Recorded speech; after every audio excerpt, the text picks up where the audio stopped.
All right, so raise your hand if you're here at the Boston Application Security Summit. Anybody in the fall? Wow, fewer than I thought. That's good. All right, so I'm going to go as fast as I can, but because this is kind of my hometown, I don't mind if we get much grittier. So depending on how responsive or adversarial you are, I may speed up or slow down. Anybody in here real fast familiar with H.B. Moore's Law? Okay. Well, maybe I'll have to go a little slower. All right, so I started doing this topic right around October 1st. And for the people who were here, my mom had just had a pretty bad stroke, and since then she has passed away. But it hit me at a really tough point when, like many of you, I just wanted to quit security. Right? It's a very tough job. You're clearly dedicated to it because you're here on your Saturday free by your own free will. And I started putting into context all the different things we do, all the initiatives we try, all the ways we try to make things better in our organization, in our career, in our environment, or whatever motivates and drives me in security. And I just really came to the point that I realized we aren't getting any better. Right? So there's a diversity of opinions on this. So I simply posed the question, are we getting better, staying the same, or getting worse? And how would we know? So now I've changed it to how to hit rock bottom. So there you go. So in order to, we must break you to remake you. And if you haven't hit that point of despair, where you're sick and tired of being sick and tired, you really aren't going to make any changes. There's this really academic sounding line that says, no one changes until the pain of maintaining inertia exceeds the pain of change. For many of us, we're going through, in the current events in public affairs and where we are in our career, we're at that point where we're just on the cusp of that recognition point. I would like to push you over the edge, okay? I'm Josh Corman. You can follow me on Twitter if you like philosophical rants and righteous indignation. But I tend to research things that are all over the place. Most recently, I've been researching Anonymous for 2 years with Jericho from attrition.org. We just did a cyber war talk, which is the douchiest topic we could think of. But we picked it because it was of consequence, it was obfuscated by FUD, and good conversations weren't happening. So that's what I tend to tackle, things that are important, misunderstood, and could get better if we could simply push through that. So I tackle things like that. And mostly I've seen myself as a staunch advocate for CISOs. More recently, though, I'm kind of realizing I'm a bit of an activist. I must make it very clear that while I'm the Director of Security Intelligence for Akamai, most of the research you're going to see here is not done for them or on their behalf, and my comments today are absolutely my own and do not represent those of my employer. So first off, I'm not an expert. I'm sick of people calling themselves experts. It takes 5 dedicated years, full-time, on a single subject, going deep to get even early expertise in a subject. Okay? Most of us, the problems we saw tackled don't even have 5 years of consciousness. This space moves so fast, most claims of expertise are false. Okay? Mostly I just try to passionately ask good questions and look at things because I do worry about things. Right? I'm also a father, so every time I try to quit this thing, every time I say let me go be a school teacher or something less stressful, I realize that even if I can make plans for the rest of my life, my kids are inheriting my neglect, the things I screw up on. And they're going to have to deal with this. Also, this may come off as sanctimonious at times. Gene Kim was the one who encouraged me to do this talk this way, and I didn't want to make it about me, so it's not about me. These are just the things that I've researched and looked at that apply to most of us, so I'm not what's important, it's the ideas that are or aren't. Okay? So like I said, I just lost my mom pretty recently. If you haven't been through that, it's horrible. I don't recommend it. But it really makes you much more conscious of time and if you're wasting time. It also makes it much clearer what your priorities are. In the process when we were hospicing her, I tried to, I had to come up with how would I give her a eulogy, so to speak. And I kept thinking about what do I want to be known as when I'm gone? What's the legacy I want to leave behind? This wasn't mine, but a Navy SEAL I worked with, he said he wanted to be a passionate, purposeful, principled protector and provider. His subline was he wanted to be the kind of man his daughter would want to marry. But that really resonated with me because I think some of us get into this because it's good pay, some of us get into it because we're good problem solvers, some of us get into it for that good versus evil altruistic streak. I used to joke that I want to be a superhero, I just don't look very good in tights.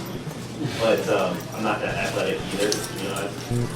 But the 3 words I came up with, and I actually challenge you to do your own. This isn't what you are, this is what you want to be. I want to be honest even when it's risky, right? Which comes in the courageous part. It was really, really stupid of me to research anonymous. Very stupid. But I knew it was important, and I want to do things that actually matter. Most of you don't know me as these 3 things. I'm usually unreasonable and a fool. But there's a great George Bernard Shaw quote on being unreasonable, and I suggest you look it up. So, when I was convalescing on my couch in January, I just had like an emergency root canal, and I was very sad over my mother. I was watching Twitter with a different set of eyes. I was watching the event news stream differently than I normally would have. And what I saw was, anyone know what this number is? All right. 44 missed viruses in the 45 viruses that hit the New York Times. This was before their antivirus vendor blamed the victim because they didn't buy more of their crap. If I were to ask you 10 minutes ago, any one of you on the spot, name the efficacy of signature antivirus, you'd probably say it's 90%, just instinctually, right? Some of you are smart enough not to, but most of you, even in the security profession, because I know I tried this at RSA, most people think it's 95, 90% eventually. It's not with a 9. That's not 90%. That's the opposite of 90%, right? In fact, the effective rate of AV is 0. And a lot of you guys know this, right? We're the digerati, we're the inner circle, we know this, right? So some of you baby sea turtles that were the eggs were laid, you actually crawled out of the shell and you're just getting out of the sand. And then this number comes up. Anyone know what this is about? You figured out signature antivirus alone just won't cut it. We need to augment it with things like advanced application whitelisting from Bit9.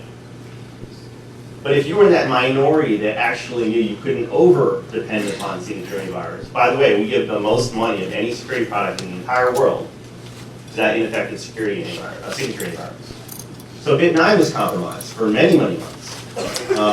So if you're one of those defense contractors or financial services guys who knew the digital certificates and signing authorities were taken, I'm not shaming and blaming the victim. In fact, Bit9 wasn't the target. It was some of Bit9's customers were the target. Just like RSA security wasn't the target, it was their customers downstream. So security supply chain is now becoming. So it becomes really, really hard if you want to do this.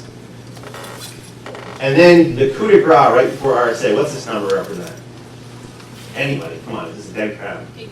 APT1, right? So on the one hand, someone just killed a kitten again. Actually, we both did. Every time someone says APT guy kills a kitten. There's 3.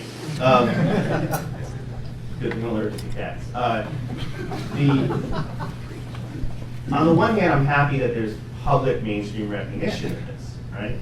On other hands, I go crypto stabby level omega because every CNN, NBC, every single news station is now talking in the mainstream about state-sponsored espionage. And many of us in our professional jobs have been doing hand-to-hand combat for years. My very first security job in 2001, official security job, my first case was a piece of French espionage stealing pharmaceutical research data. So it's not that we don't believe they exist. And on one way, I'm thrilled that the mainstream talking about it.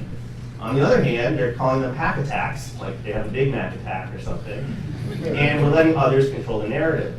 So we're not actually getting smarter. The recognition we've been praying for has been usurped with other people controlling the narrative and using it very badly, and we're getting very angry about it. All right, so all that primer was just to get to the question, are we getting better, right? And experts disagree. There aren't any experts. But I'm just gonna say no. No, we're not. And Schneier tried to tell me, well, we are getting better, but we're getting worse faster. So you can, word salad, whatever you want to say. I don't think we're getting better. And there's lots of ways you could ask yourself, right? So I'm going to skip the YouTube references. But, oftentimes we don't have to get better because there's always something to blame, right? We used to blame PCI, or the auditor. Then we blame China. Then we blame Anonymous. And we still have many others to blame. We can blame Canada next, right? But seriously, how would you know if we're getting better? And there's lots of ways you can try to answer it. One of the ways I used to talk about security with CISOs that are the middle being the ballooning cost, complexity, or risk, it comes from 5 places. threat changes, compliance changes, IT changes, business changes, and economic changes. So on any one of these, give me a thumbs up, thumbs down, or neutral. Are we getting better or worse? Are there more adversaries than ever before? More types of adversaries? Are we worse? Yeah, a lot worse. Are there fewer compliance regimes this year than last year? Did virtualization, x86, cloud computing, SaaS, PaaS, IaaS, PMI, bring your own device? Did those things happen? All right. Is the business getting more security conscientious, taking fewer risks or more risks? Right? Economics, you guys getting bigger budgets and more headcount? So on any one of these, I wouldn't say we're getting better, right? I'm not saying that's proof positive, it's just a way to look at it. But mostly I don't give a crap about any of that. I care about the people in this room, right? Now, probably the most bizarre talk and this research I've been participating in the last couple of years is the stress and burnout, the SEC burnout study. Maybe you're familiar with this? Yes. Right, SEC burnout. We need to be more active with this. We didn't realize how powerful and important this was when we did it, and now we need to go back to it and put more effort into it. But basically, a lot of our friends are coming to us with thoughts of burnout, fatigue, depression, suicide. In fact, over the holidays, we had a couple high-profile and less high-profile suicides in our community.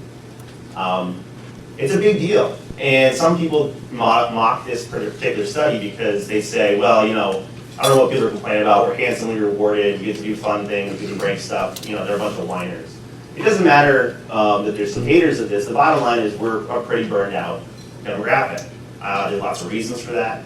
But just let me give you a couple highlights from the SEC burnout study. We did a Maslow stress index. It's a professional psychological profile. It's a survey. You answer a bunch of questions, and they're basically looking to score you on three things: your fatigue, your cynicism, and your perceived self-efficacy. The third one is a word salad, which basically means how well do you think you're doing. Not how well are you doing, how well do you think you're doing. If you get above a certain score in any one of them, you're at high risk in your profession. You should get paid time off or counseling or something. Right? There should be some remediation. We are off the charts in 2 of the 3 categories and kissing the line in the 3rd. Our score was very, very high for fatigue. The way Jack Daniel likes to put this is we like our 40-hour work week so much that we do 2 of them by Wednesday. I believe, I have to double check this, but I believe we actually have the highest score in the history of the exam on, in the survey on cynicism. So cynicism is your core competence. And then we were right on the borderline with perceived self-efficacy, but when we really dug into the data, it's like people thought they did none of their work mattered, or they thought they were doing a pretty decent job, and there was nothing in between. And we think that's the compliance illusion thing, that, well, I passed out, I'm doing great, and then you get a compromise, or you get something that shows you just how badly we are doing. So there's like a bit of a gap there between perceived and real. But the point of this was, I really don't care about your day job per se. I care about your home life, your personhood, etc. And then I'm going to try to speak to the person in the audience, not the employee or researcher. So there's this notion of why does it matter. I think our demographic is really, really, really good at how to break things, what happened, maybe how we broke it, but we never really ask the why question. Crypty is in the audience. He accuses me of being way too philosophical at times, but I don't think enough of us are philosophical enough. I might be too far to one end, but we never actually stop and say, why are we doing what we're doing? What drives us? Why do we keep doing this job? And more importantly, why does it matter? So don't take my word for it. Go look at the very first round of TED Talks to this guy, Simon Sinek, S-I-N-E-K. And he's got the golden circle. I'm going to butcher the clip notes, but it's a 20-minute video. Watch the whole thing. It basically says most companies and people can tell you what they do.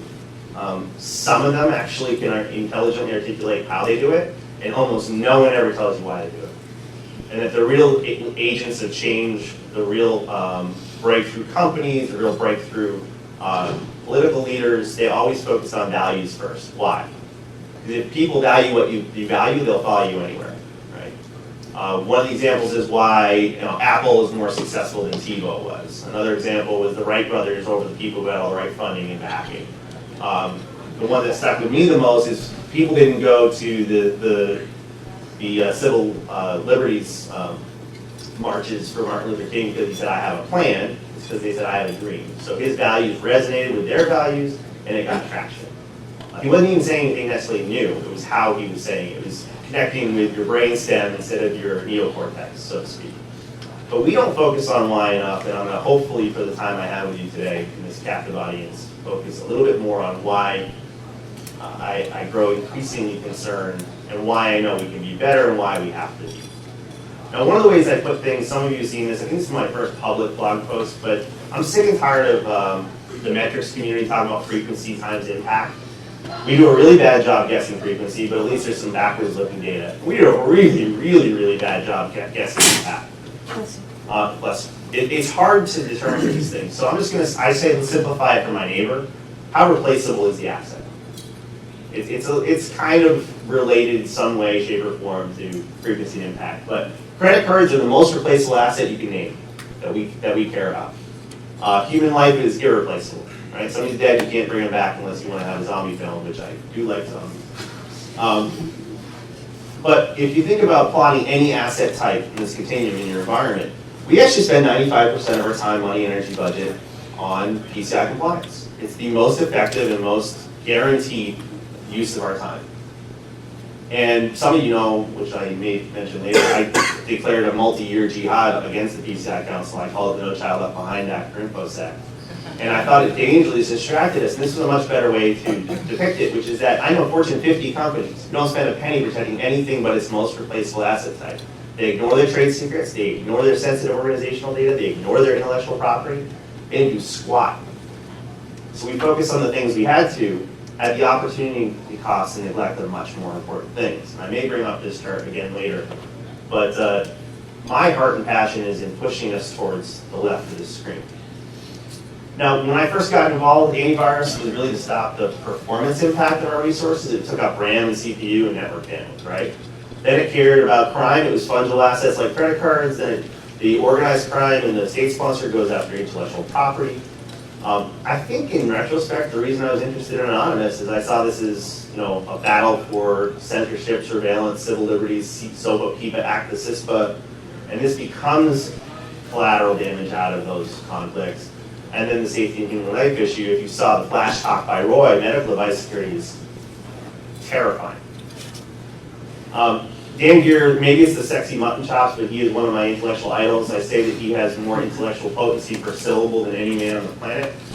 In fact, I got him to blush several times. If you go back and find the Source Boston video from like a month ago, we did a fireside chat with him and Richard Beam, our right and left brain in the industry. He inspired a certain line of thought in me, whether he meant to or not, about security as a factor of dependence. And essentially what I want to say is this is the single reason why I know we're not getting better. And my point is our dependence on software and IT is growing faster than our ability to secure it. I want to say that a second time. Our dependence on software and IT is growing faster than our ability to secure it. We've known about SQL injection for almost 14 years. We know how to fix SQL injection. What's one of the top exploited attack vectors? SQL injection. So we know how, we've had plenty of time, and we can't defend against blind SQL injection pervasively. But now we're putting software into our bodies, into our cars, into our control systems. Our dependence is growing faster than we can keep pace. That's not acceptable. So when you think in terms of dependence, you can either make it more dependable by putting in all sorts of fixes and Band-Aids and SDLs, or you can depend upon it less. And right now we're doing dependence without thinking it as merited, responsible, dependable. All right, so this is the ugliest version of control system or power grid I can come up with, but essentially, just go to Shodan right now. You don't even have to be a hacker. You just have to know how to use a default login and password. Go to Shodan, look for Programmable Logic Controller or some other acronym that PLC or something like that. You will find plenty of directly connected exposed systems that should not be. The first time I used this example, I was on stage at H.D. Moore, and he found a boiler room in the UK in a church that was directly connected, and he could have turned it up to explosive levels. He's like, who would like to blow up a church while we're on this panel? Now, it sounds like fun, but it's ridiculous how dependent we are. The only protection you have in that case is someone have the willpower to go do that. That's it. So if you want to depend on the better angels of everyone in society, I love that line from Dan Geer, The internet made every sociopath your next door neighbor, right? So it's not about what would most people do, it's about what would one person do. I don't like that. I'm very uncomfortable with that. I'm actually looking for another car right now. My lease is almost due, and I couldn't believe it. I actually liked this one car, and then I saw the logo of a particular embedded operating system, and I'm like, yeah, I don't think I can buy that car. And I'm not being a snob. It's just like, why is it that we have to have an operating system, a vulnerable, unpatchable operating system in a lot of these vehicles? And almost every manufacturer is using a different one. So I had to call my friends at Verico and say, which one's the least bad? And I still don't know the answer because many of them aren't letting you test them unless they break the law to do so. But I don't like that. There's something that's discomforting about that. It's not just about can you unlock it from outside. It's, you know, some of the cars on test drive, you can actually change the suspension with the push of a button. You can control how the car behaves at high speed from the car. So if you can do it from the car, and now it's controllable over radio, or Bluetooth, or Wi-Fi, or many of the above, I don't like this. I'm not a Luddite. I just don't like that elective risk. There's the insulin pump. Got a lot of friends on insulin pumps. I don't like the idea that we have a Bluetooth stack on this. What's the guy's name again? Is it Frank? One of the ones from Roy's talk, PhD out of University of Massachusetts, he's down in Michigan. We were talking about medical device security. I'm like, why the hell did they put Bluetooth on an insulin pump? You can't just plug a wire in it when you go to your doctor to get it tuned up. Why do you need Bluetooth? In what universe is that necessary and sane? He says the bacon principle. Everything's better than bacon, everything's better than Bluetooth. They don't even think about it. It's really that simple. I don't want this to keep going, right? It's not an intelligent one. And even if you have to send, you know, telemetry out, like maybe a subdural, what do they call those? The defibrillators or the pacemakers, if you really want to send some sort of biometrics out, fine, have it one way. But we're just taking stupid risks, and it's not ending. So let's do an experiment. You can even do a Grease Monkey script if you like. For 24 hours, every time you see the word software, I want you to say vulnerability. So if you have a toaster at your house that's certified by Underwriters Laboratories not to burn down your house, and you put software on it, you now have a vulnerable toaster. Okay? Try it for 24 hours. You'd be surprised. Right after I did this at BSides San Francisco, I can't remember which car manufacturer did it, a commercial that said it's a computer on wheels. So he said, I have a 4-door hatchback vulnerability on wheels. Does it make Bluetooth bacon? Is it Bluetooth bacon? I think you have a t-shirt for that. All right, so substitute software for vulnerability. And similarly, when something's connected, you know, there's software in lots of places. That's not necessarily new. But we're connecting it to more things. So if you see connected, substitute exposed. So I said if I have a software-enabled internet-connected toaster, I have an exposed vulnerable toaster. And you know, I keep saying this, and people keep pushing back because we like to be contrarian. It's our nature. Even though we know how bad this stuff is, we want to disagree when someone asserts something, we push back. Let me flip it on its head. Is there any technology in your home or on your body that you wouldn't want to have an IP addressable hyper-connected feature on? Is there anything you wouldn't use? Oh, we haven't actually answered it. It was rhetorical, but go ahead. Well, for example, I wouldn't want if I had a heart defibrillator, I wouldn't necessarily want that to have an IP address. Okay, it's heart defibrillator without an IP address. Oh, by the way, I don't watch much television, but I've heard that Homeland killed the vice president with something like this, which... Spoiler alert! Whoops.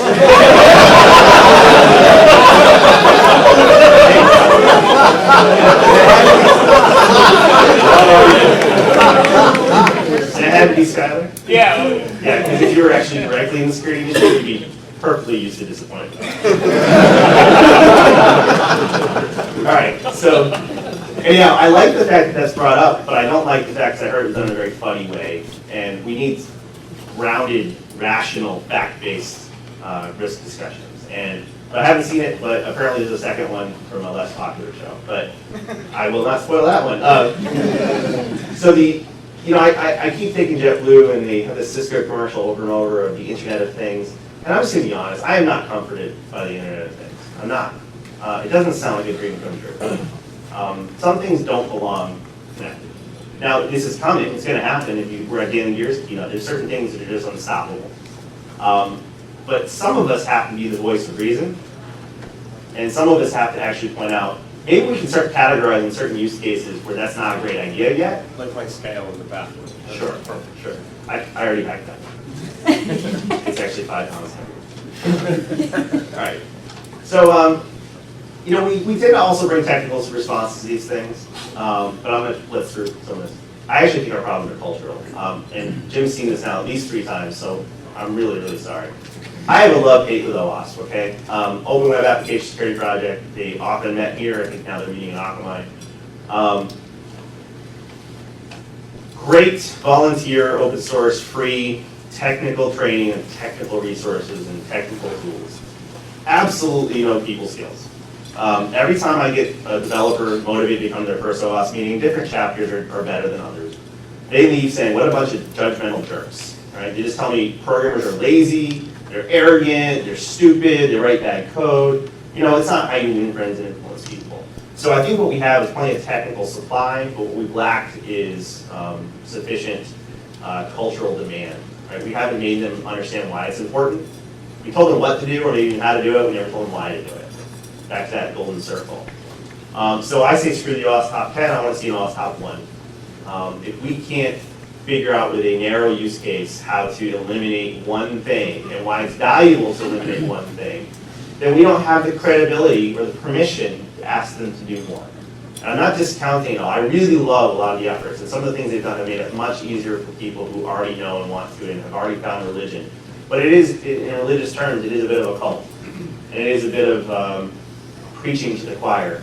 And the other 99.99% of people designing, developing, and deploying who didn't know that putting Bluetooth on an insulin pump might not be a great idea, you know, that's where we have to target.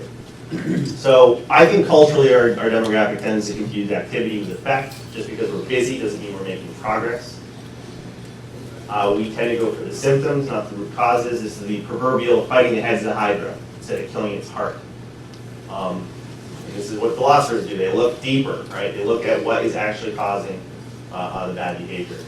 We do this one's really important. We do the easy stuff, not the important stuff.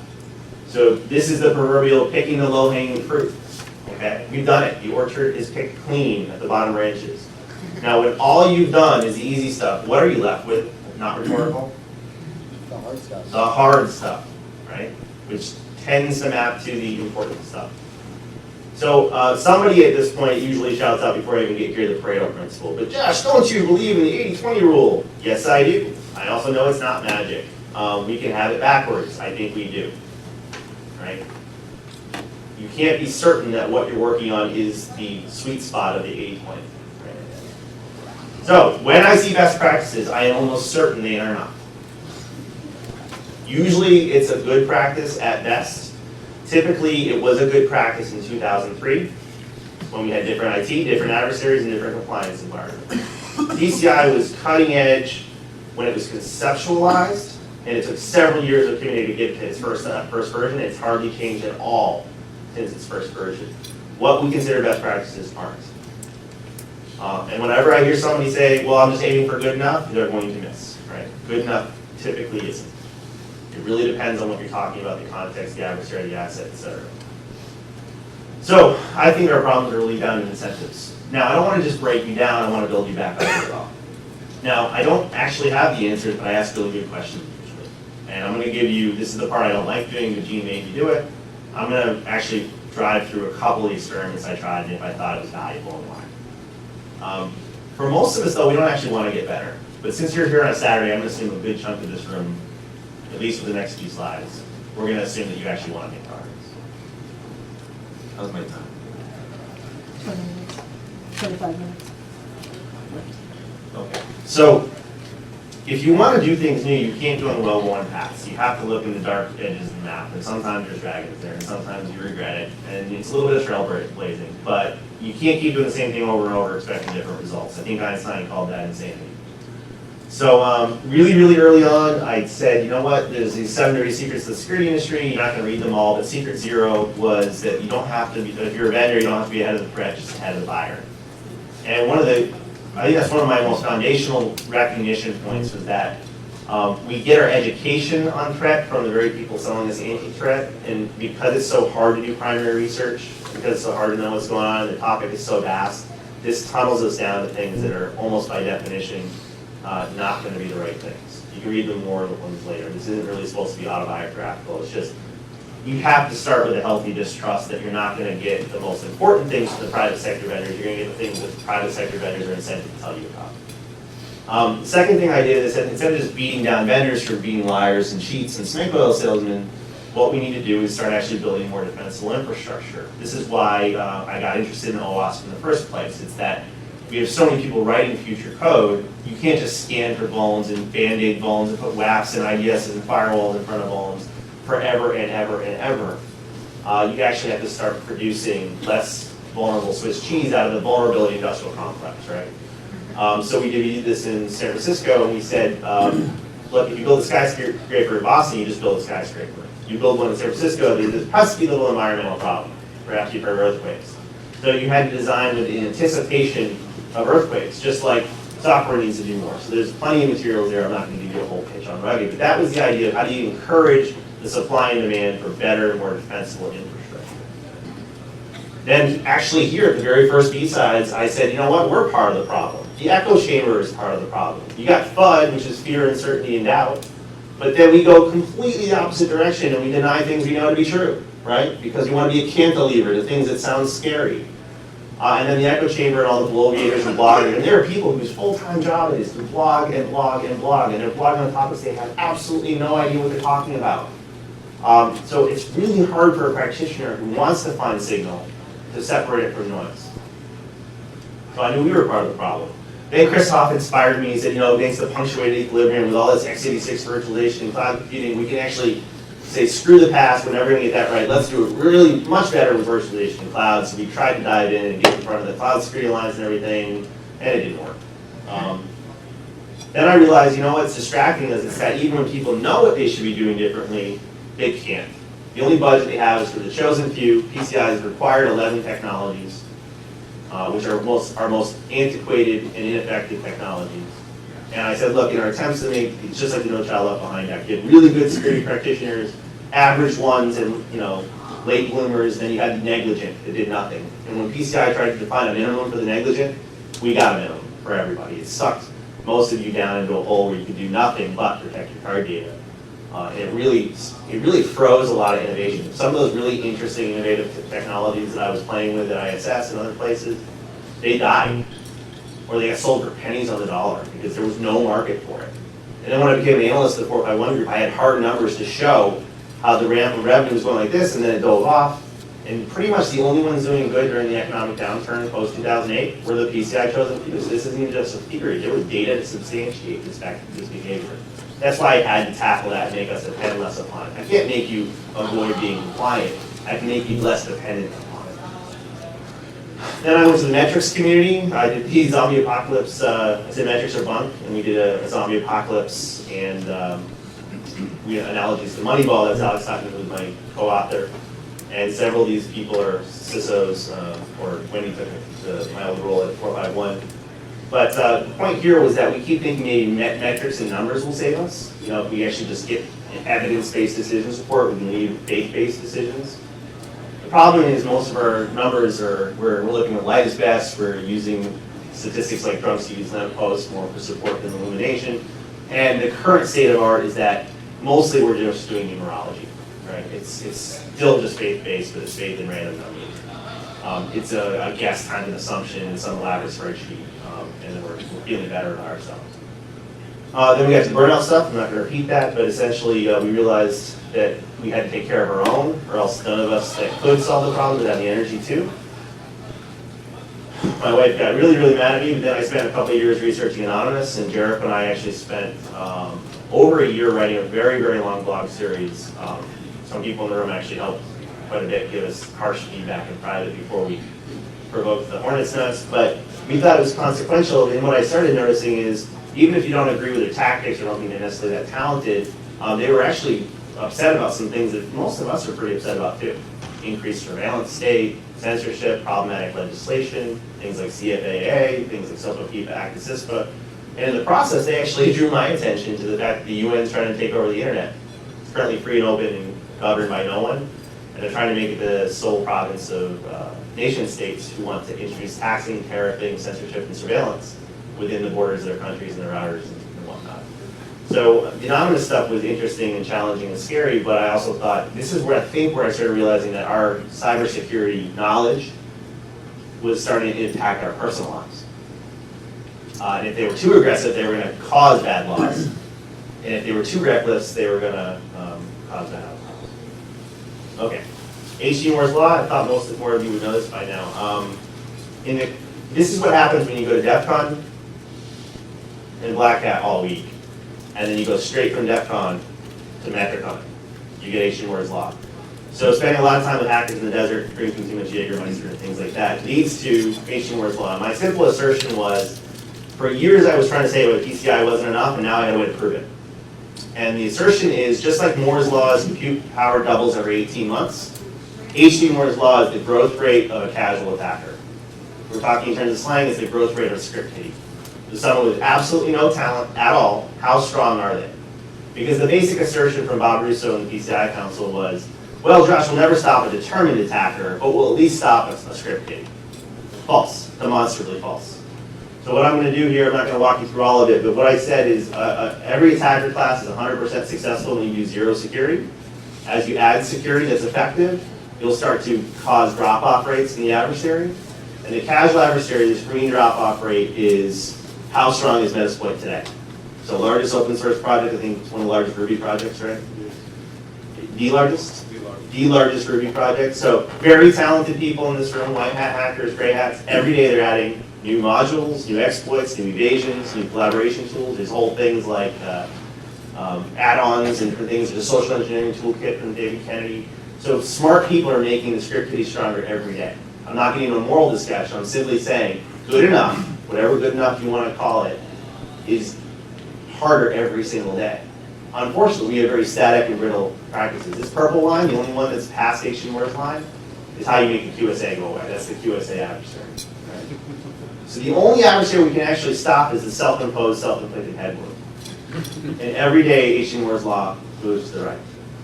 So I can't tell you when you've done enough security. If you go home on Monday, you test a LAN segment or a PCI environment against today's Metasploit. If you can't handle it, you can't handle even our weakest adversary. Again, I don't know what enough is, but I know if you can't handle that, you're not tall enough to ride. And H.G. Moore's off the chart. All right, then there's adversary-centric. This is one that the intelligence community likes a lot. A lot of the risk models that we use ignore the threat actor. In fact, I saw a decent presentation today talking about how to use qualitative risk assessment for the small and medium business, and I asked about adversaries. And there was one column where you can put your confidence in your controls, or maybe how strong you think an adversary might be in this overall map.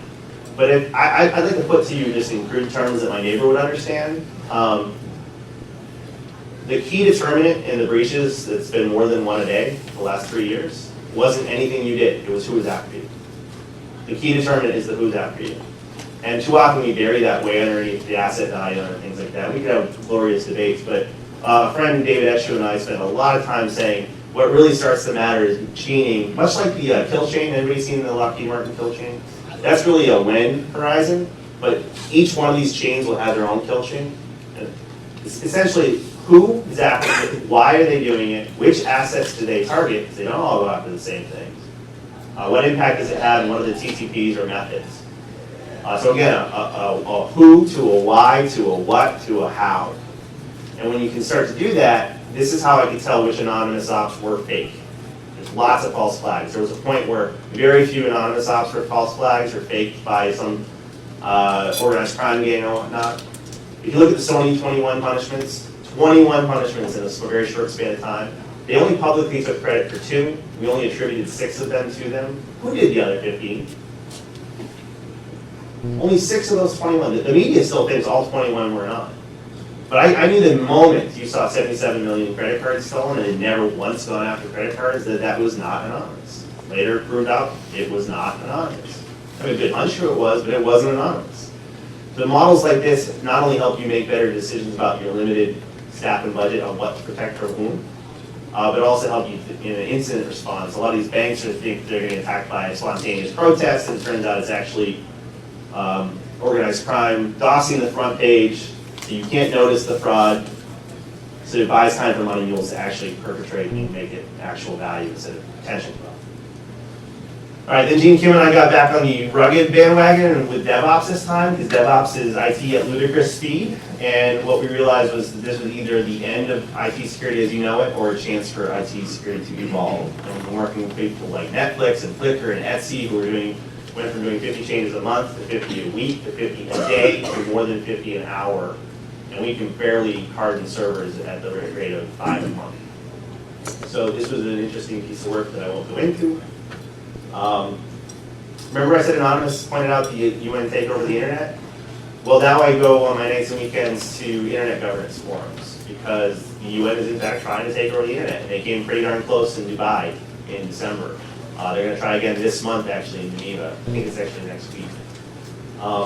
And the US was really not prepared to stop it, and only 6 democratized Western nations actually trying to stop it. Most of the world thinks it's a pretty good idea. They want to protect their regimes, they want to protect their GDP. And if we have an internet that is taxed, tariffed, surveilled, and censored, and blocks Tor and Skype, what do you think the response will be from our community?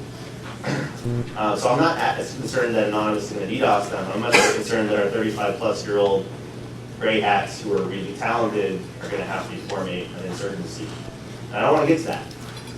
I told you Jared and I did cyber war, so I'm looking at how does this impact citizen soldier militias. There are people in this room I know for a fact are participating in citizen soldier militias, much like the Jester, but in larger groups. Some of them might be doing information gathering, open source intelligence. Some of them might actually be taking actions as vigilantes. It's not comforting to me that these things are happening, but they are. So we're trying to get a dialogue started about what is sane and rational and safe. All right, so back to what you can do. Anything, for the love of God, do anything different, right? Experimentation is king. And I think what we're doing is we're just doing the same thing over and over, hoping it gets better. I don't think intelligent people, if they reflect on that statement, will actually realize things will get better than the exact same things we're doing. So what is experimentation? Some of that experimentation led to my favorite model, so I'm going to give you the zombie one. If you've already seen it, it's okay. Maybe you'll get something out of it the second time. Anybody seen the zombie apocalypse model, pyramid yet? Besides YouTube? So, I liked zombie films before it was cool, but Shaun of the Dead is still one of my favorites. If you were being chased by people who want to eat your brains, the undead and want to eat your brains, which of these would you run towards?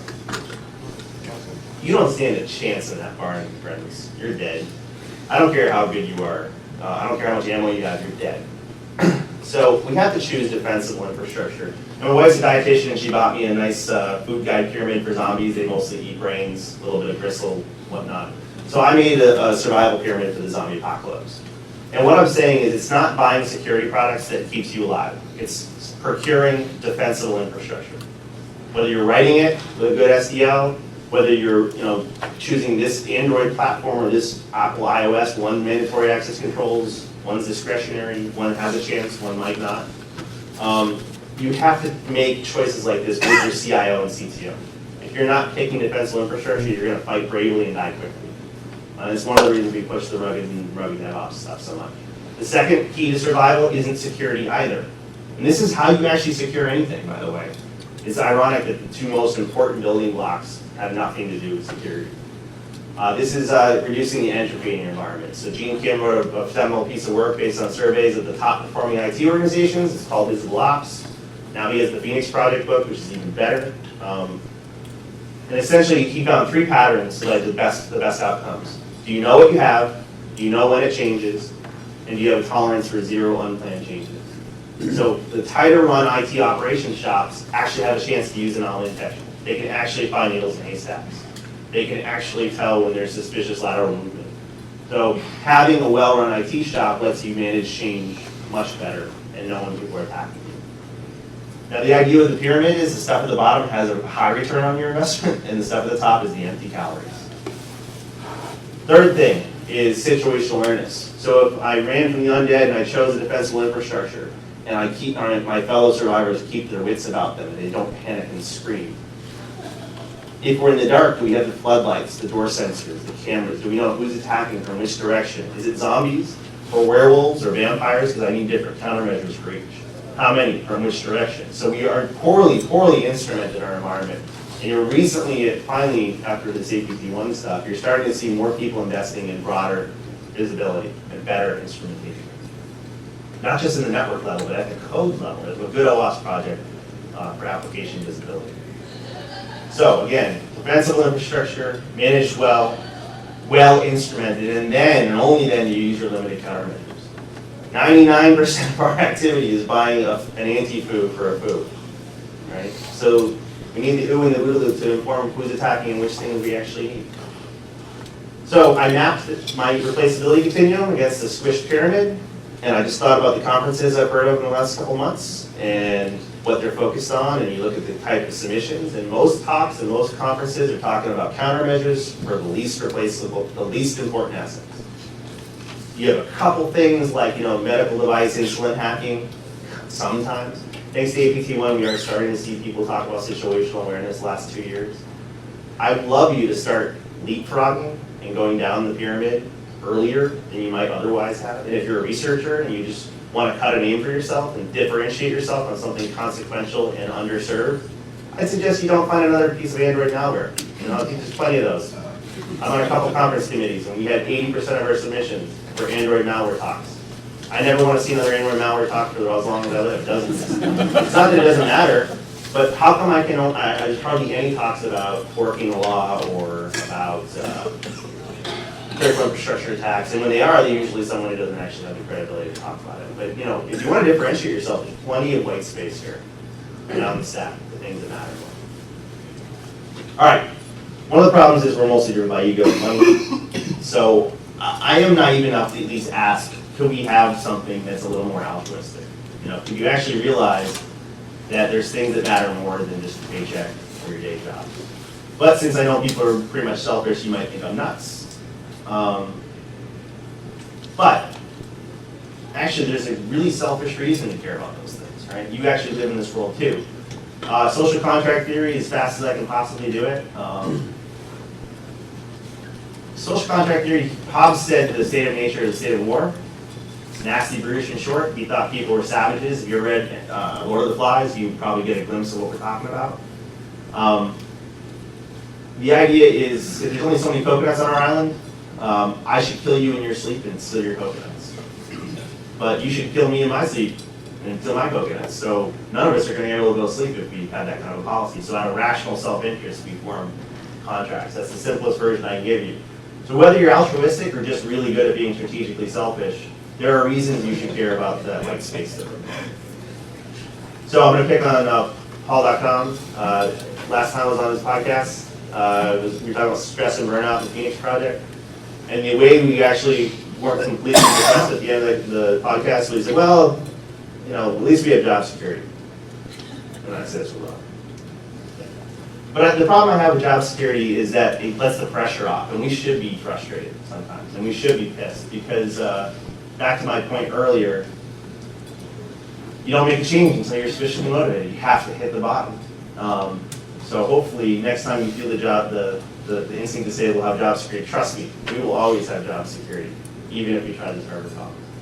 So these are the people that made me better and made me do these research projects together, various folks, yes, even Dan Kaminsky.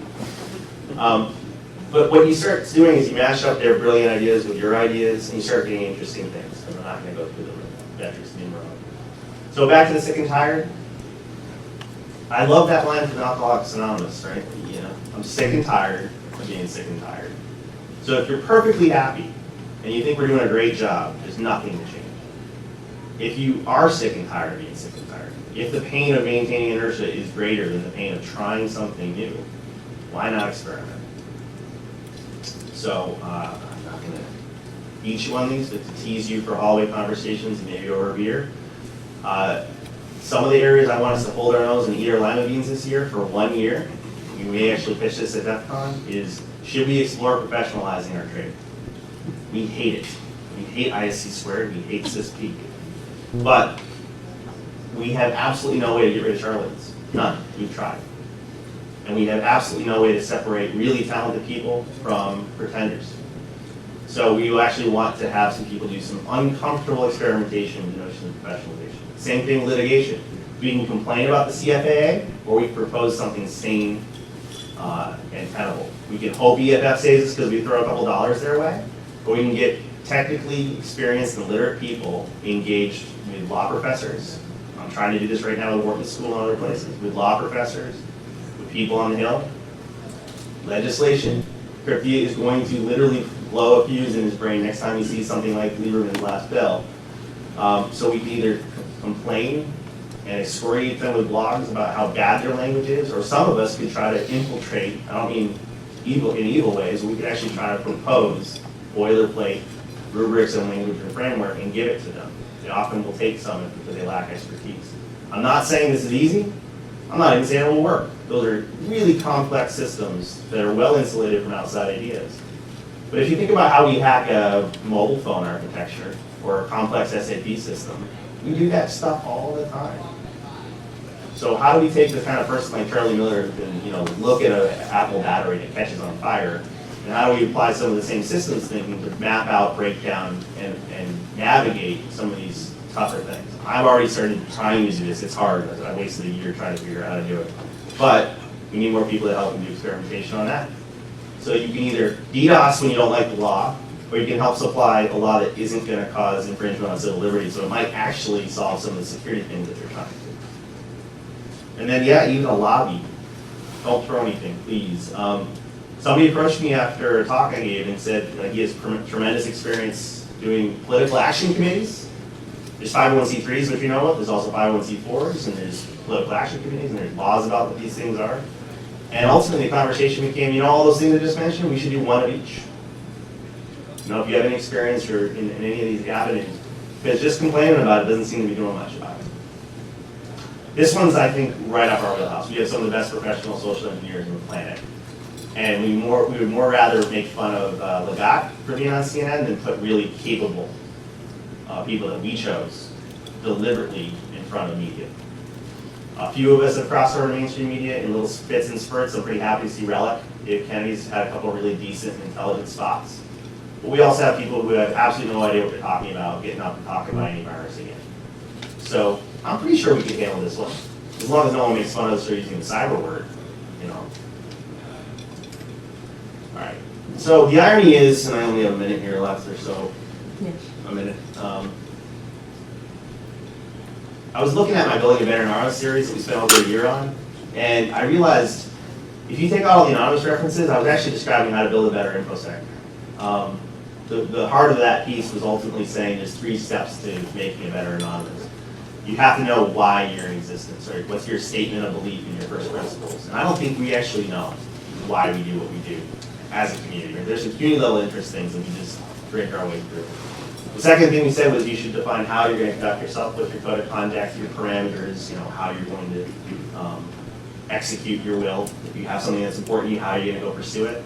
And then a whole series of what and how type things, which said measure twice, cut once, choose fewer things, do them better, prioritize stuff. We had a whole bunch of unlocking your inner badass, all as well.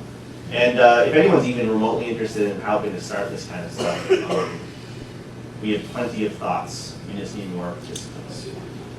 And ultimately, I know that this can't just be one person standing up and complaining for a Saturday. I've started experimenting with team-ups. Right? Whether you know half those spaces or not, or whether it's too dark in here, some problems are bigger than any one hero, right? So I have mad respect for the God of Thunder, H.D. Moore. I have mad respect for genius philanthropist Gene Kim, the hulkish might of Dan Kaminsky, Alex Hutton's scheming behind the scenes of numbers.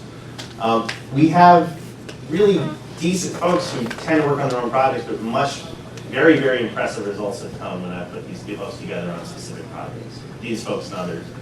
So rather than looking at how to get your next talk submitted, I'd encourage you to find a teammate who's good at something different than you, and you will have much better results.